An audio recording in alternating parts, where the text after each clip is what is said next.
Billionaire father sees black waitress let disabled son lead a dance step, and then changes her life forever.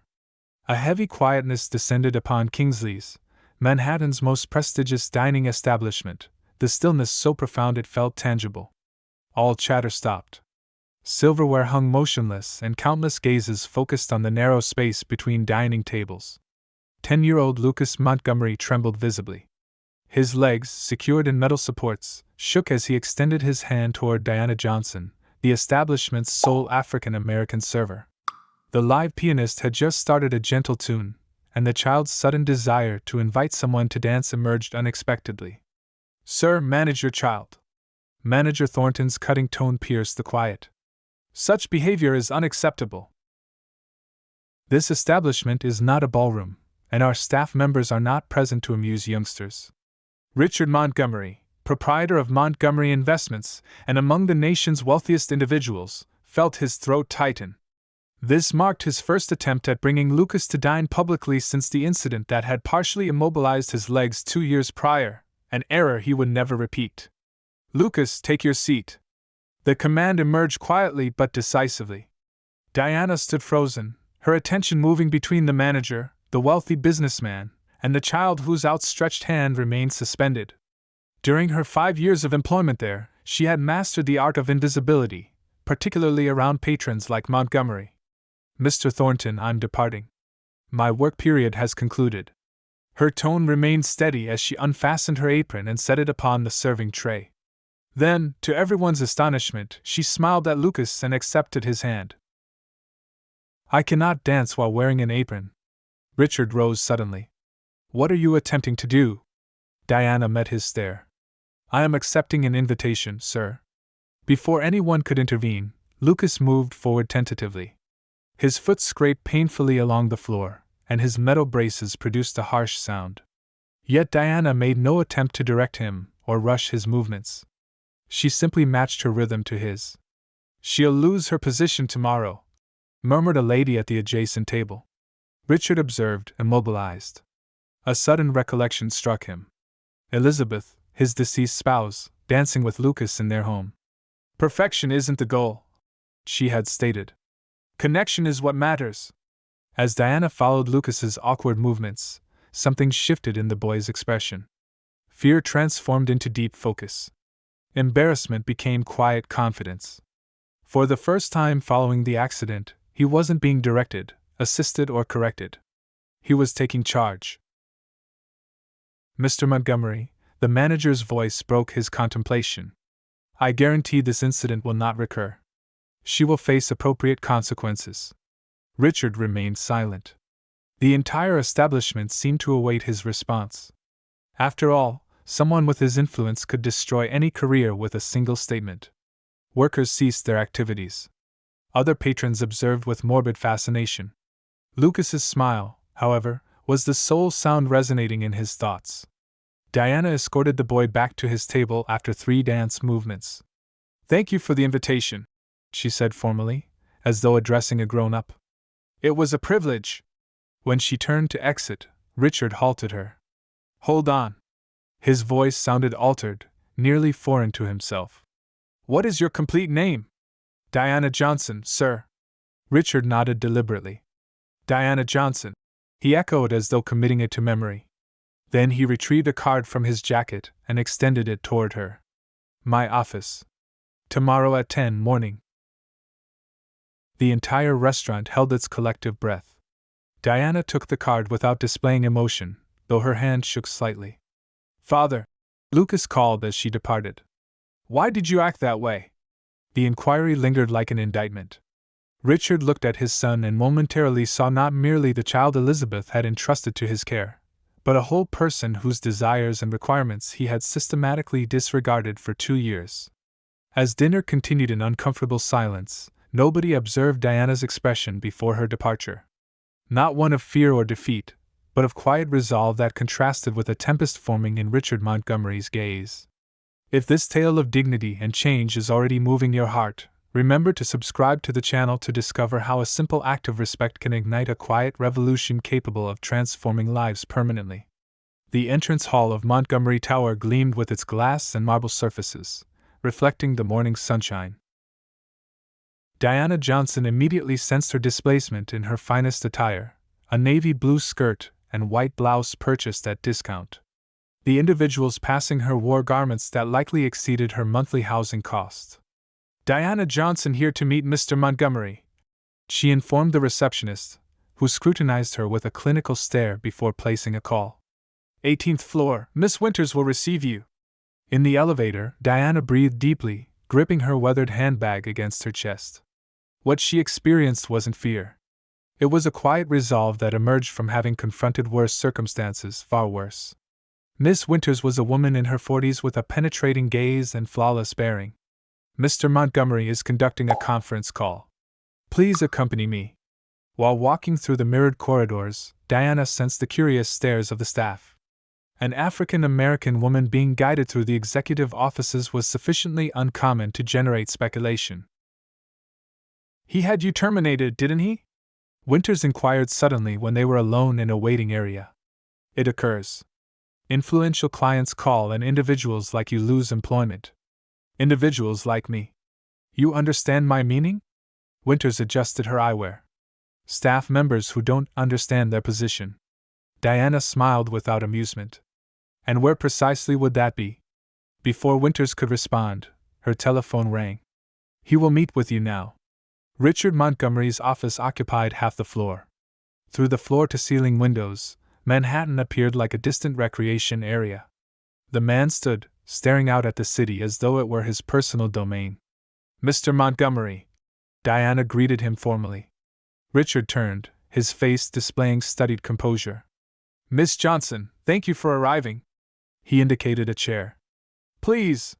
The silence that ensued was deliberate, a strategy Diana immediately recognized. It was the type of silence intended to make anxious people speak excessively, incriminate themselves. "Do you possess credentials?" Richard finally inquired. "Pardon me." "Education, university." Diana maintained steady eye contact. "Bachelor's degree in child development from NYU. Incomplete master's degree in special education." Something flickered across Richard's expression. "Surprise, possibly. And you serve as a waitress." "I maintain 3 positions, actually. The restaurant, a bookstore on weekends, and tutoring when I can secure students." Richard moved to his desk, selecting a folder. "I conducted research about you, Miss Johnson. I wanted to comprehend who the person was. Who," he paused, "danced with my son." He opened the folder, revealing printed photographs of a community center. "Freedom Steps. You established this 6 years ago." Diana straightened in her seat. "I co-established it with my sister Zoe. A dance program for children with physical disabilities." Richard examined some documents, which is now facing closure due to insufficient funding. Diana showed no surprise. Naturally, he would discover all that within 24 hours. "I didn't arrive here to request money from you, Mr. Montgomery." "Then why did you come?" "Because you invited me." Richard chuckled softly, a sound without joy. "Fair point." He stood again, restless. "I want you to work for me." Diana blinked, genuinely surprised. "As a waitress in your home?" Richard's expression hardened. "As a therapeutic companion for Lucas." His son's name seemed difficult for him to utter. Diana noticed how his eyes momentarily moved to a photograph on the desk. A smiling woman holding an infant. "I employ the finest specialists in the country," Richard continued. "Physical therapists, neurologists, psychologists. But what you accomplished yesterday," he paused as though the words betrayed him. "It was simply a dance, Mr. Montgomery. It was the first occasion I've witnessed him smile since the accident." The confession was painful. "I don't want a dancer for my son. I want someone who can accomplish what you did. Follow, not lead." Diana studied the man before her. Beneath the facade of power and control, she perceived what others might not. A desperate, lost father? "I can compensate you 5 times your current earnings." Diana stood up. "No." Richard appeared shocked, like someone unaccustomed to hearing that word. "I don't work for people who see only my race or my social status before they see my competence," she explained calmly. And I certainly don't work for people who attempt to purchase solutions to emotional problems. Richard's face reddened. You're rejecting an offer that would resolve your financial problems out of pride, out of dignity, Diana corrected. And because your son deserves more than someone hired to pretend to care. She walked to the door, then stopped. Lucas doesn't need more experts. He needs space to lead his own life. You don't know my son. No. Diana agreed. But I know people like him. People whose physical limitations are nothing compared to the invisible prisons we construct around them. She took a card from her purse and placed it on the desk. Freedom Steps. Classes on Tuesdays and Thursdays 4 p.m. If you'd like to bring Lucas, the first class is complimentary. As Diana departed, she passed Winters, who had obviously been eavesdropping behind the door. You just rejected an offer from Richard Montgomery, she whispered incredulously. Are you insane? Diana smiled. Perhaps, but I'd rather be insane than be property. The following Wednesday, Diana was at the reception desk of the community center when Zoe, her sister and co-founder of the project, came rushing up. There's a Bentley parked outside, she whispered, nervously adjusting her hijab. And you won't believe who's inside. Through the window, Diana saw the luxurious vehicle. Lucas was in the rear seat, looking anxiously through the window. Richard remained in the driver's seat, his hands still gripping the steering wheel as though fighting an internal struggle. He's not entering, Zoe predicted. Men like him don't visit places like this. Diana smiled, remembering Lucas's expression during those brief moments of dancing. Don't underestimate the power of a determined son. As they observed, the car door opened. Lucas emerged slowly, adjusting his devices. Then, to everyone's surprise, Richard exited as well. The billionaire looked out of place in his casual trousers and sweater, an obvious attempt to dress less formally, but still broadcasting privilege. I told you he'd come, Diana murmured more to herself. Zoe stared at her. What did you do? Diana didn't answer, but her eyes sparkled with a secret that not even her sister fully understood. In her tiny apartment in the Bronx, hidden beneath her bed, was a notebook filled with observations about children like Lucas and men like Richard Montgomery. Years of observation, research, and a plan that had begun with a simple acceptance of an invitation to dance. What Richard Montgomery didn't know, what he couldn't imagine in his world of glass towers and endless bank accounts, was that Diana Johnson wasn't just a waitress who had agreed to dance with his son. She was a woman with a mission, and his empire of isolation and privilege was about to face its greatest challenge. The simple truth that some of life's greatest lessons cannot be purchased. They must be experienced. Freedom Steps operated from an old community warehouse. Handmade posters decorated the walls with phrases like your rhythm, your rules, and every move counts. When Richard and Lucas entered, children with various types of mobility devices practiced free movements to the sound of a light beat. Mr. Montgomery Diana approached wearing simple clothes with the program logo. Welcome. Lucas watched the children in amazement. A girl in a wheelchair spun in precise circles while a boy with a prosthetic leg created a sequence of steps. It appears chaotic, Richard commented, visibly uncomfortable.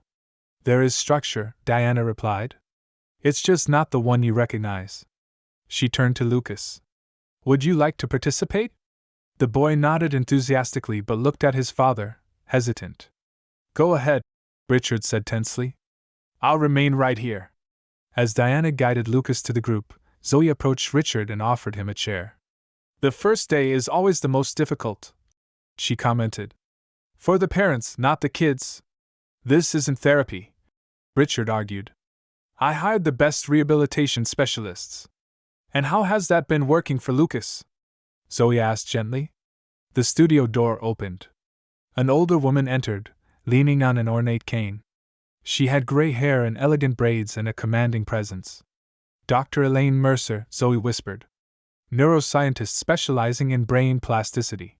Retired from Harvard. The woman greeted several children before noticing Richard. Mr. Montgomery, you've rejected my research proposal 3 times in the last 2 years. Dr. Mercer, I didn't expect to see you here. I oversee the research program, she explained. We're studying how non-directive approaches to movement affect neural reconfiguration in children with motor challenges. Research? Richard frowned. I thought this was just a community dance class. Diana returned, leaving Lucas exploring movements with another child. Freedom Steps is a pilot motor rehabilitation program based on the theory of movement autonomy, she explained. We integrate adaptive dance with neuroscientific principles. Why do you work as a waitress if you lead a research program? Because we don't have adequate funding yet, and because people like you rejected us 3 times. The realization dawned. You were Dr. Mercer's assistant on the proposals. Co-author. Dr. Mercer corrected. Diana has an incomplete master's degree because she had to leave college to care for her sister, but her theoretical work is groundbreaking. You knew who I was at the restaurant. Richard concluded. From the moment you entered, Diana confirmed. And when Lucas stood up to dance, I recognized the opportunity to demonstrate, not explain. Was the dance staged? Absolutely not. Lucas chose to stand up. I chose to follow. A group of reporters entered the studio. Richard immediately tensed. What's this? Part 2 of the plan. Diana smiled slightly. Zoe showed Richard a newly published article. Revolutionary motor rehabilitation methodology shows promising results. We published our first results today, Dr. Mercer explained. And we invited the press. You used my son for a public relations stunt. Richard's voice was pure ice.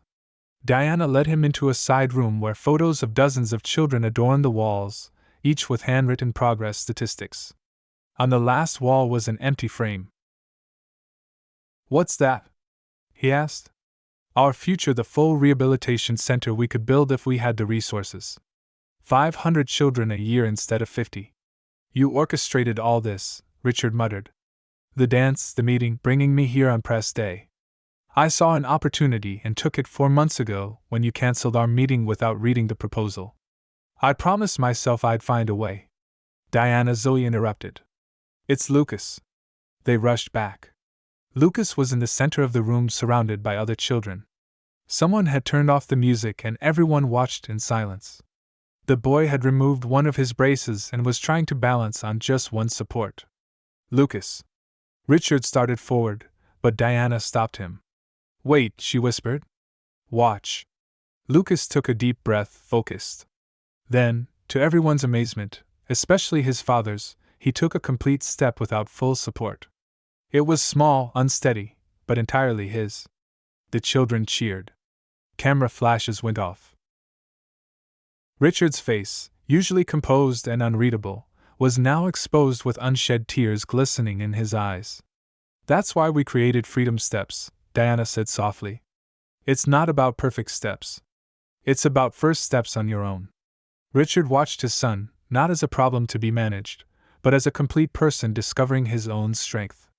This could have been done without manipulating me, he said finally. It could have been if you had answered our calls or read our proposals 3 times. The reporters noticed Richard. A murmur grew as Lucas, oblivious to the tension, continued practicing his new step with an expression of pure concentration. Richard Montgomery was cornered. Before him lay 2 options: withdraw in anger, confirming to the press his reputation as cold and calculating, or embrace the moment his son had achieved between the power he had always wielded and the freedom his son needed. Richard found himself in unfamiliar territory, one where neither his money nor his influence defined the next step. The man who controlled every aspect of his life now faced a choice that no amount of wealth could buy. His gaze shifted between his smiling son and the reporters waiting for his reaction. Humility was not a virtue in his vocabulary, but as he saw the transformation on Lucas's face, something inside him began to break. The orchestra of power and privilege he was accustomed to now played a different tune, and he had to decide: would he continue conducting or would he learn to follow? Richard Montgomery faced the reporters waiting for his reaction. His son had just taken a step on his own in front of the cameras, and Diana Johnson had skillfully led him to this impossible moment. Mr. Montgomery, a reporter approached, could you comment on your presence at Freedom Steps today? Is it true that your foundation rejected funding this program 3 times? Richard glanced at Lucas, who was still practicing his new step, oblivious to the political tension. Then, to everyone's surprise, especially Diana's, he smiled. You know what's hardest for someone in my position? Richard addressed the reporter, but spoke loudly enough for everyone to hear, admitting when we're wrong. A stunned silence filled the room. The Montgomery Foundation is pleased to announce a commitment to fully fund Freedom Steps for the next 5 years and to build a permanent rehabilitation center based on the methodology developed by Dr. Mercer and Miss Johnson. Camera flashes exploded. Zoe let out a cry of surprise. On one condition, he added, watching Diana tense up, that Ms. Johnson retained complete autonomy over the program and its methodology. No corporate interference. 3 months later, bulldozers were clearing the ground for the new Freedom Steps Rehabilitation Center. The project wasn't the most luxurious the Montgomery Foundation had ever funded, but it was the most innovative, with every space designed with direct input from the children and their families. Diana supervised the construction frequently, but never alone. Lucas showed up regularly, sometimes bringing other children with him. And to the staff's continued surprise, Richard Montgomery also showed up, silently observing the progress. I never thought you'd actually show up at board meetings, Diana commented one afternoon as they reviewed the plans. I never thought I'd have to study neuroplasticity at 50, Richard replied, rubbing his tired eyes. In front of him was a scientific article marked with post-it notes. But here we are. Diana looked at the man curiously. Is this part of your public penance, or do you really care? Lucas asked to have his second brace removed last week. I know, he told me. His previous physical therapist said that would be impossible for at least 2 years. Diana smiled. But you fired her, remember? Because you told me she was wrong. And she was. Diana pointed to a photo of Lucas balancing with only one crutch. He's progressing faster than any traditional medical prediction. Why did you never accept my apology? Richard asked suddenly. Because you never apologized. You redirected resources, changed policies, funded our program. That's not an apology. It's compensation. Richard nodded slowly. Fair again. At the opening ceremony 6 months later, the contrast with that night in the restaurant couldn't have been greater. The huge adaptive space was filled with children with various types of mobility devices, all moving freely. In the center of the main hall, Lucas, now wearing only a lightweight brace on his left leg, led a small choreographed routine with 3 other children. His movements were still limited, but they flowed with a confidence no doctor had predicted. Richard watched from a distance, not interfering. He doesn't need you to hold him anymore, Diana said, approaching quietly. No, Richard agreed. But he still needs me to be around. Crucial difference. Richard turned to face her. Thank you, he said simply. For what exactly? For teaching me to follow. A reporter approached. Mr. Montgomery, how does it feel to see your son's progress? Richard looked at Lucas, who is now helping a younger girl find her balance. Proud not of what he's overcome, but of what he's created for others. And what's been the biggest lesson you've learned on this journey? Richard Montgomery, the man who had once been known only for his financial empire, looked directly into the camera. That true leaders aren't those who guide others down the path they believe is right, but those who have the courage to follow when someone shows them a better way. A year later, the Freedom Steps program expanded to 3 new cities.